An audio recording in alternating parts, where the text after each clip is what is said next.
Item ಯಾವುದೇ ಇರಲಿ try ಮಾಡಿ ಆಚಿ ಚಿಕನ್ ಮಸಾಲಾ. ರಣ ಬಿಸಿಲಿಗೆ ಜಾನುವಾರುಗಳು ಸೇರಿದಂತೆ ಜನ ಕೂಡ ತತ್ತರಿಸಿ ಹೋಗ್ತಿದ್ದಾರೆ. ಯಾಕಂದ್ರೆ ಬಿಸಿಲಿನ ಝಳ ಅಷ್ಟರ ಮಟ್ಟಿಗಿದೆ. ಈ ಸಂದರ್ಭದಲ್ಲಿ ಹನಿ ಹನಿ ನೀರಿಗೂ ಕೂಡ ಜನ ಮತ್ತು ಜಾನುವಾರುಗಳು ಪರದಾಡುವಂತಹ ಪರಿಸ್ಥಿತಿ ಇದೆ. ಇಷ್ಟೆಲ್ಲ ಆದ್ರೂ ಕೂಡ ಜನಪ್ರತಿನಿಧಿಗಳು ಡೋಂಟ್ ಕೇರ್ ಅಂತಿದ್ದಾರೆ ಅನ್ನೋ ಕಾರಣಕ್ಕೇನೆ ಜನ ಆಕ್ರೋಶ ಹೊರಹಾಕ್ತಿದ್ದಾರೆ. ಹಾಗಾಗಿ ಹನಿ ಹನಿ ನೀರಿಗೂ ತತ್ವಾರ ಶುರುವಾಗಿರುವಂತಹ ಊರು ಯಾವುದು, ಅಲ್ಲಿನ ಜನಪ್ರತಿನಿಧಿಗಳು ಏನು ಮಾಡ್ತಿದ್ದಾರೆ, ಆ ಕುರಿತ ಒಂದು ರಿಪೋರ್ಟ್ ಇದೆ, ಬನ್ನಿ ನೋಡ್ಕೊಂಡು ಬರೋಣ.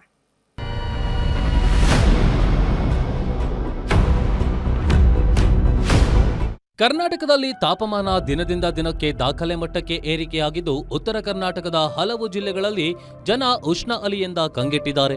ರಾಯಚೂರು, ಬಳ್ಳಾರಿ, ಚಿತ್ರದುರ್ಗ ಸೇರಿ ಹಲವು ಜಿಲ್ಲೆಗಳಲ್ಲಿ ಉಷ್ಣ ಅಲೆ ಜನರ ಆರೋಗ್ಯದ ಮೇಲೆ ಪರಿಣಾಮ ಬೀರಿದೆ.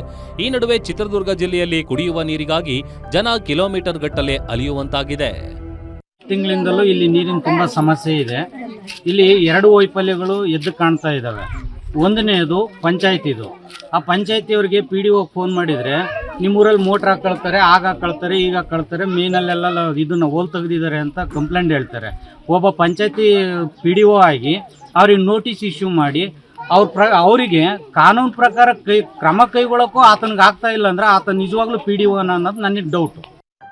ಎಸ್, ಚಿತ್ರದುರ್ಗ ಜಿಲ್ಲೆ ಹಿರಿಯೂರು ತಾಲೂಕಿನ ಗೌನಹಳ್ಳಿ ಗ್ರಾಮದಲ್ಲಿ ಬೇಸಿಗೆ ಆರಂಭವಾಗ್ತಿದ್ದಂತೆ ಗ್ರಾಮಸ್ಥರಿಗೆ ಕುಡಿಯಲು ನೀರಿಲ್ಲದ ಸ್ಥಿತಿ ನಿರ್ಮಾಣವಾಗಿದೆ. ಇಡೀ ಗ್ರಾಮದಲ್ಲಿ ಕುಡಿಯುವ ಹಾಗೂ ಬಳಸುವ ನೀರಿಗೆ ಹಾಹಾಕಾರ ಉಂಟಾಗಿದೆ. ಕಳೆದ 3 ವರ್ಷಗಳಿಂದ ಸಮರ್ಪಕ ನೀರಿಲ್ಲದೆ ಜನರು ಪರದಾಡ್ತಿದ್ದಾರೆ. ಆದರೂ ಸಹ ಇಲ್ಲಿನ ಯಾರೊಬ್ಬ ಅಧಿಕಾರಿಯೂ ಗಮನ ಹರಿಸ್ತಿಲ್ಲ ಎಂದು ಸ್ಥಳೀಯರು ಆಕ್ರೋಶ ಹೊರಹಾಕಿದ್ರು.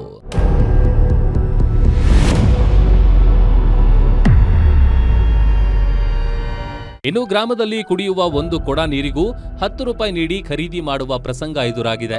ಮನುಷ್ಯರು ಸೇರಿದಂತೆ ಪ್ರಾಣಿ ಪಕ್ಷಿಗಳಿಗೆ ಬೇಸಿಗೆಯಲ್ಲಿ ನೀರಿನ ಅಭಾವ ಕಾಡ್ತಿದೆ. ಮನೆಗಳಲ್ಲಿ ಸದಸ್ಯರ ಸಂಖ್ಯೆ ಹೆಚ್ಚಿದ್ರೆ ಪ್ರತಿನಿತ್ಯ ನೀರಿಗಾಗಿಯೇ 200 ರೂಪಾಯಿ ಖರ್ಚು ಮಾಡಬೇಕಾಗಿದೆ. ಕಳೆದ 5 ತಿಂಗಳಿಂದ ಈ ಸಮಸ್ಯೆ ಇದ್ದು ಜನಪ್ರತಿನಿಧಿಗಳು ಗಮನ ಹರಿಸ್ತಿಲ್ಲ ಅಂತ ಗ್ರಾಮದ ಮಹಿಳೆಯರು ಕಿಡಿಕಾರಿದ್ರು.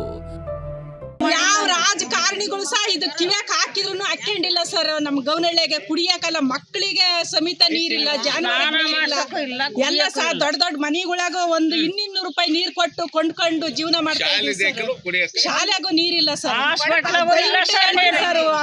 ಏನಾರ ಒಂದು ಅನುಕೂಲ ಮಾಡ್ಲೇಬೇಕು ಅಂತ ಕೇಳ್ಕೊಂತ ಇದೀವಿ ಸರ್ ನಾವು. ಒಟ್ಟಾರೆ ಒಂದೆಡೆ ಸುಡುವ ಬಿಸಿಲು, ಮತ್ತೊಂದೆಡೆ ನೀರಿನ ಕೊರತೆಯಿಂದ ಗ್ರಾಮಸ್ಥರು ಕಂಗಾಲಾಗಿ ಹೋಗಿದ್ದಾರೆ. ಹೀಗೆ ಪರಿಸ್ಥಿತಿ ಮುಂದುವರೆದರೆ ಊರನ್ನು ಬಿಡುವ ಸ್ಥಿತಿಗೆ ಬಂದಿದೆ. ಇನ್ನಾದರೂ ಅಧಿಕಾರಿಗಳು ಎಚ್ಚೆತ್ತು ಇವರಿಗೆ ಕುಡಿಯುವ ನೀರಿನ ವ್ಯವಸ್ಥೆ ಮಾಡಬೇಕಿದೆ. Rajashekar, guarantee news, Chitradurga.